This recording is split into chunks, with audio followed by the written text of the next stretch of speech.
Os Tessalonicenses, no capítulo 4, ele diz que a igreja foi chamada, foi escolhida por nosso Senhor Jesus Cristo para viver uma vida plena de santidade. Na primeira epístola, aqueles que trouxeram sua Bíblia, vamos manuseá-la, vamos ler, né? Capítulo 4 de 1 Tessalonicenses, nós lemos no versículo 2, diz: porque vós sabeis que mandamento vos temos dado pelo Senhor Jesus, porque esta é a vontade de Deus, a vossa santificação. Repitam comigo: porque esta é a vontade de Deus, a vossa santificação, que vos abstenhais da prostituição.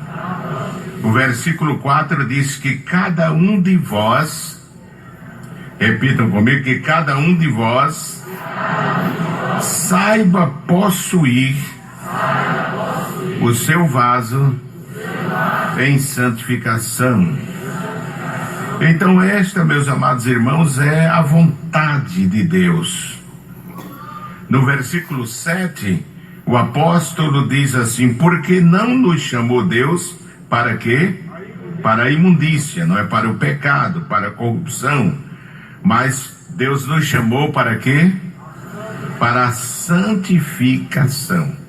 Então a igreja, ela foi chamada por Deus para viver uma vida de santificação. Não é isso? O cristianismo, se formos tratar como religião, é a única que prega a santidade. Por quê? Porque quem é cristão serve a um Deus que é santo. Amém? E a palavra de Deus nos diz que sem a santificação jamais veremos ao Senhor. E também está escrito na sua palavra: como eu sou santo, sede vós também santos em toda a vossa maneira de viver. O desejo de Deus, Deus quer se relacionar com um povo que viva uma vida plena de santidade. E nos primeiros estudos eu defini aqui, há muitas definições, se procurarmos no original, que principalmente o Novo Testamento grego, mas uma definição que eu considero primordial, principal, é afastar-se do pecado e viver para Deus. Amém? Então, Deus opera a santificação. Nós dissemos aqui que a santificação da nossa parte, ela nos alcança quando nós, pela fé, nos apropriamos dos méritos que Cristo conquistou na cruz do Calvário. Amém, meus irmãos? Mas tudo isso se fundamenta na escolha que Deus fez do seu Filho para propiciar a nossa santificação. Deus nos santifica pelo seu Filho Jesus, que nos foi dado pelo próprio Pai para nos redimir do pecado. Não somente para que sejamos salvos, como está escrito, o versículo que acredito que a maioria da igreja conhece de memória, que é João capítulo 3, versículo 16. Deus amou o mundo de tal maneira que deu seu Filho unigênito, para que todo aquele que nele crê não pereça, mas tenha a vida eterna. Jesus não foi dado só para nos dar, o seu sacrifício não foi somente para nos dar a vida eterna, mas também para que, através do sangue que Jesus derramou na cruz do Calvário, nós fôssemos santificados. Quem diz amém, irmãos? Não é? Capítulo 17, versículo 19 de João, fala de forma muito clara a respeito disso. Em 1 Coríntios, primeira carta de Paulo aos Coríntios, capítulo 1, versículo 30, o apóstolo diz assim: mas vós sois dele, em Jesus Cristo, o qual para nós foi feito por Deus, diz a Bíblia, sabedoria e justiça e santificação e redenção. Jesus Cristo foi feito por Deus, santificação. Daí porque não existe santificação fora de Cristo. Estou entendido, meus irmãos? Digam amém. Não é? Sem Cristo não há santificação. Você pode ser uma pessoa muito caridosa, ser uma pessoa muito amorosa, muito educada, ter aquela hospitalidade, ser amável. Tudo isso é bom, mas não são méritos para a santificação. A santificação só pode ser alcançada através do sangue de nosso Senhor Jesus Cristo. Amém, meus irmãos? Por isso o apóstolo diz que Jesus Cristo foi feito por Deus sabedoria, justiça e santificação. Foi por isso que Jesus se entregou por nós, para nos santificar. Está escrito na epístola de Paulo aos Efésios, no capítulo 5, e versículo 25 e 26, apenas o 25 diz assim, que ele a si mesmo se entregou pela igreja, com uma finalidade. O versículo 26 diz, para santificar a igreja. Quem diz amém? Então, santificação só pode ser alcançada através de Cristo. O sangue precioso de Cristo purifica o pecador de todas as suas transgressões. Por isso lemos que é nele que temos a redenção pelo seu sangue, a saber, a remissão dos pecados. Quem diz amém? Meus amados irmãos, portanto o apóstolo é muito claro nas suas epístolas a respeito do sacrifício de Cristo quando se trata, do alcance do sacrifício de Cristo quando se trata da nossa santificação. Poderíamos citar muitos outros textos que o apóstolo São Paulo escreveu em suas cartas. Nós temos Colossenses capítulo 1, versículo 14, onde o apóstolo diz que ele nos comprou a liberdade com o seu sangue e nos perdoou todos os nossos pecados. De forma que em Hebreus 13:12, o escritor aos Hebreus diz, e por isso também Jesus, para santificar o povo pelo seu próprio sangue, padeceu fora da porta. Amém? Ele ofereceu o seu sacrifício por nós. Pelo poder da cruz, podemos nos identificar com a morte de Cristo de tal maneira que o nosso velho homem seja com ele crucificado. Em Romanos 6:6 lemos, sabendo isto, que o nosso velho homem foi com ele crucificado, para que o corpo do pecado seja desfeito, a fim de que não sirvamos mais ao pecado. Amém? Romanos, quem está anotando, capítulo 6 e versículo 6. Mas também, irmãos, a nossa santificação é resultado da operação do Espírito Santo na nossa vida.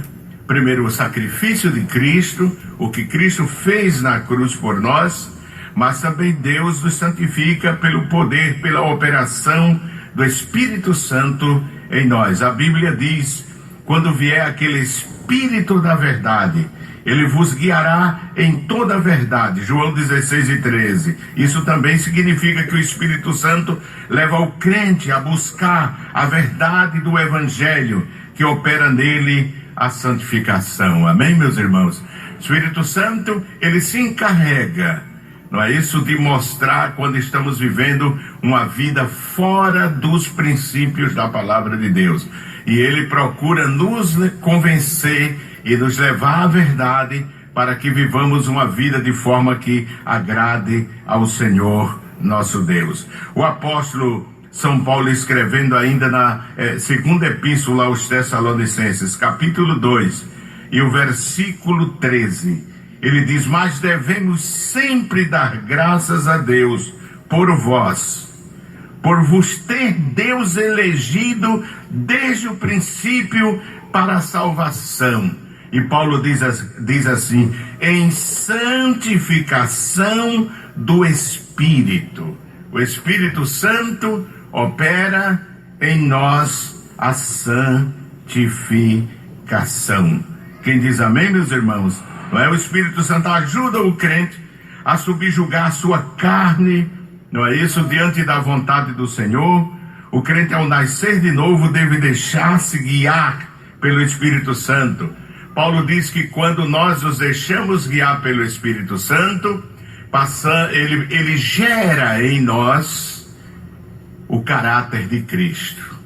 Amém, meus irmãos? É uma obra, não é isso, natural, gerada pela presença do Espírito Santo dentro de nós.